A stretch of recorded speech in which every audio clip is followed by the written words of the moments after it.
Assalamualaikum warahmatullahi wabarakatuh. Apa khabar sahabat-sahabat semua? Alhamdulillah. Jumpa lagi dalam YB Channel Tim Pejuang Rakyat. Hari ini Pak Haji di Mahkamah Kuala Lumpur, yang mana Pak Haji ada kes civil, kes saman fitnah. Hari ini alhamdulillah pihak plaintiff tarik diri dan tak nak teruskan prosedur. Kerana plaintiff dia tahu kes tu dia tak akan menang. Pak Haji pun tak takut sebagai defendant. Hari ini Pak Haji hadir ke mahkamah dan mahkamah memaklumkan bahawa pihak plaintiff menarik diri, tak nak meneruskan kes.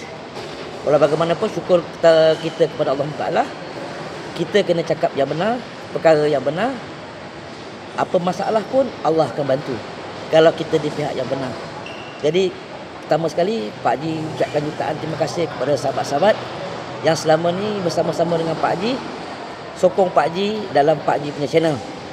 Dan Pak Haji dah lama tak buat video kerana Pak Haji nak menyelesaikan masalah saman ni. Tapi alhamdulillah Pak Haji di pihak yang benar dan akhirnya pihak plaintiff telah tarik diri dan kes close hari ini dan Pak Haji dah bebas sekarang ni. Alhamdulillah. Jadi kepada semua sahabat-sahabat Pak Haji di dalam perjuangan, jangan takut dengan kebenaran.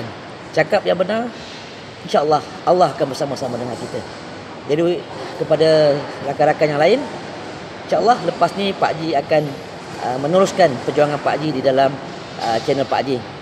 Insya-Allah kita jumpa di lain-lain masa. Itu sajalah video Pak Haji hari ini untuk memaklumkan kepada sahabat-sahabat bahawa hari ini kes Pak Haji di Mahkamah Kuala Lumpur dah ditutup dan pihak plaintiff telah menarik diri. Alhamdulillah. Itu sajalah sahabat-sahabat. Kita jumpa lagi di lain-lain video. Akhir sekali, jangan lupa balon tetap balon, langgar tetap langgar. Akhir sekali, wabillahi taufiq wa hidayah. Wassalamualaikum warahmatullahi wabarakatuh.